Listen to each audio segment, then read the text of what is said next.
Hello everyone and welcome back to English Grammar Topics. 2 weeks ago, I explained the first type of clauses, that's the noun clause. In today's presentation, I'll be talking about the second type of clauses, which is the relative clause. So let's start with the definition of relative clauses. What is a relative clause? It's a dependent clause that modifies a noun. It's also called an adjective clause. Why? Because it describes, identifies, and gives further information about a noun. So relative clauses are used to make clear which person or thing we are talking about, to give more information about that person, that thing, or any situation. Relative clauses use pronouns to connect the dependent clause to an independent one. So these pronouns are called adjective or relative pronouns. Moving to the next slide, which is about the relative pronouns. What are these pronouns? These include who, whom, which, that, when, where, and whose. Most of them are WH words, but they are not used to make questions. These are used to connect clauses.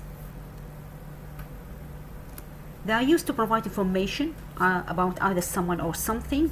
So we use, for example, who and whom to talk about people, which for things, while that is used to describe or to talk about either people or things.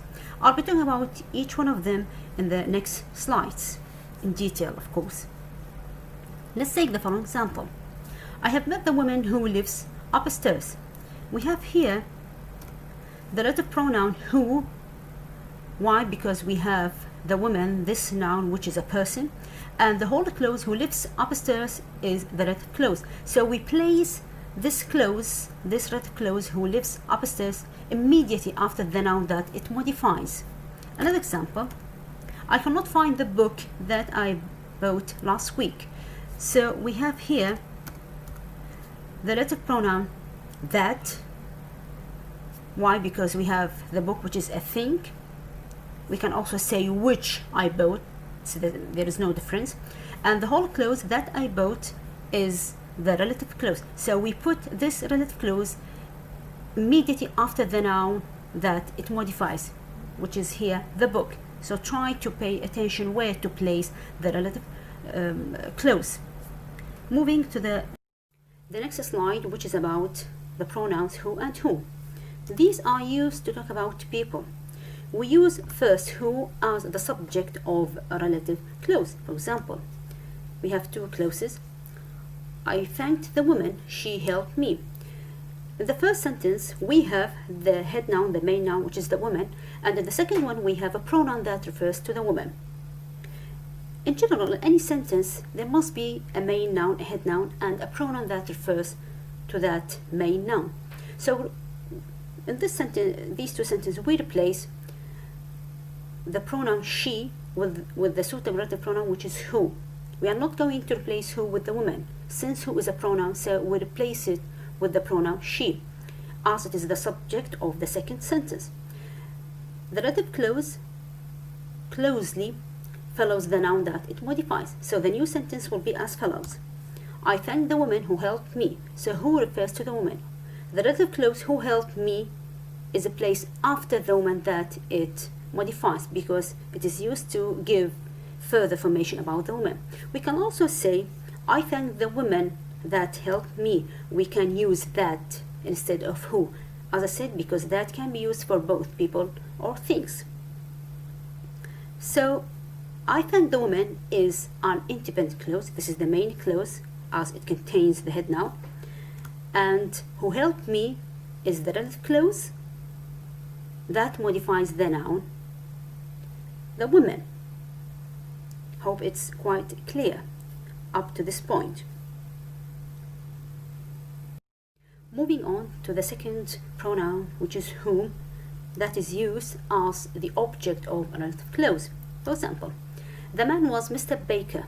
I saw him. We have two clauses. In the first clause, there's the head noun, the main noun, the man, that is the same Mr. Baker.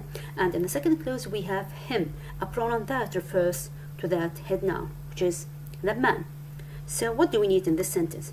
We replace the pronoun him with the relative pronoun whom. Why? Because him functions as the object of the second clause. The object pronoun him then must be omitted, left out from the relative clause. So the new sentence will be, the man whom I saw was Mr. Baker. Since him refers to the man, so we deleted him and replaced it with the pronoun whom, and we put whom after the man, and then we complete the sentence with the other words I saw. So the man whom I saw was Mr. Baker. I can also say the man that I saw was Mr. Baker, because that can also be used for people. So whom I saw is the relative clause. We place it after the man that it describes, which is the man. The relative clause whom I saw closely follows the noun the man. The relative pronoun whom is placed at the beginning of the clause as said before. So don't put it at the end of the sentence. It should follow the noun that it modifies, whether the noun was at the beginning or the middle of the sentence. But here the man comes at the beginning of the sentence. Note, the man whom I saw him was Mr. Baker. This sentence is incorrect. Why? Because the pronoun him must be removed, must be deleted from the sentence, because it's wrong to include two pronouns at the same time in one sentence, whom and him. It's wrong. Keep that in mind. You should replace you should keep one of them, but since we have relative clauses, so we replace him with the relative pronoun whom. Hope this is quite clear for you. Moving to the next slide, that's about other relative pronouns, that and which. They are used to talk about things or animals. As said before, the relative pronoun that can be used for both people and things. Let's have a look at this example. I found the keys, they were missing. In the first clause, there is a head noun, the keys, and in the second clause there is a pronoun that refers to that head noun, which is the keys. So what we are going to do in this example, we will replace the pronoun they with the relative pronoun either that or which, any one of them, both are correct. The pronoun they then must be deleted from the relative clause, and the relative clause should follow the noun that it modifies. So the new sentence will be, I found the keys that or which were missing. You need to use one of these two pronouns, either that or which. So that were missing or which were missing is the relative clause, which follows immediately the head noun, the keys, because this relative clause modifies the keys. It gives further information about the keys. As you see, the pronoun they is deleted from the relative clause because we replace it with the relative pronoun that or which. Let's have another example. I returned the money. I borrowed it from my friend. In the first clause, there is the head noun, the money, and there is a pronoun it that refers to the money. So the new sentence will be, I returned the money that or which I borrowed from my friend. So that I borrowed from my friend is the relative clause. So we put it immediately after the head noun, the money, because this relative clause is used to modify, to describe the head noun.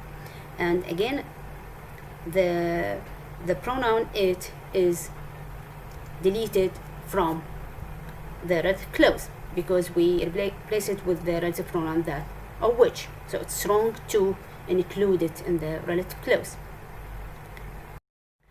Moving to other relative pronouns, where and when. We use where after nouns that refer to places, while when is used after nouns that refer to time. Let's have a look at the following example. This is the place the accident occurred there.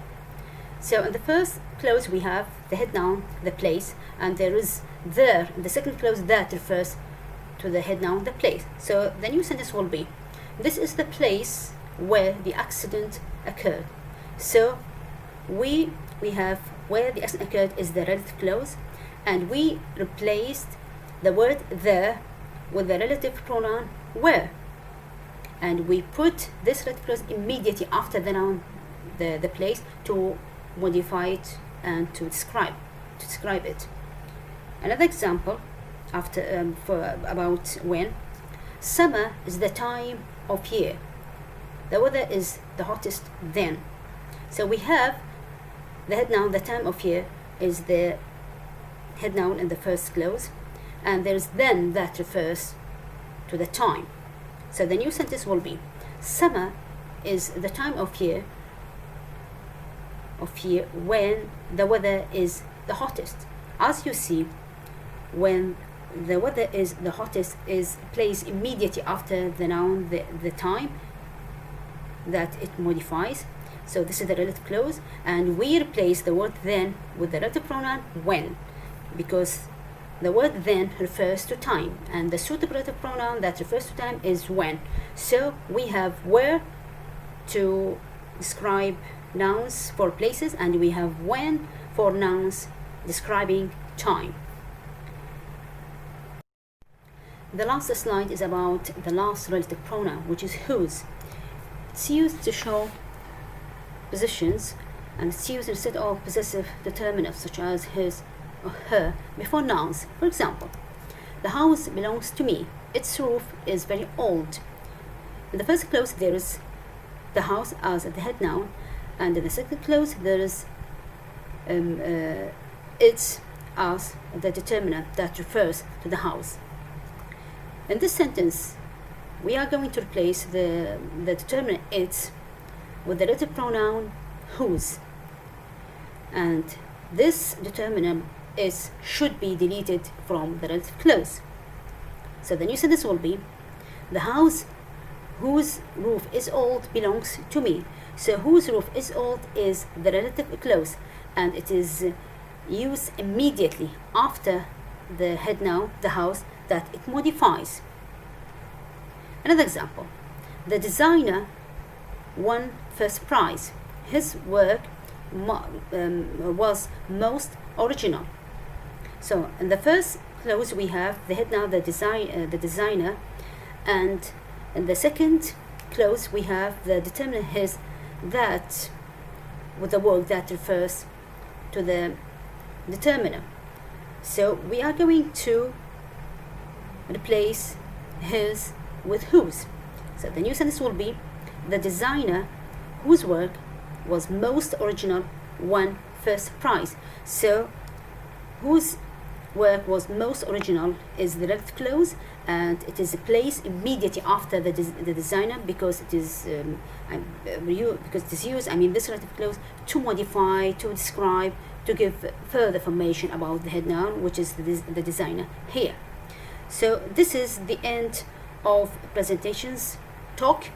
I hope you enjoyed the topic of today's talk, and if you have any questions you can post them in the streaming section. Thank you very much indeed for your listening.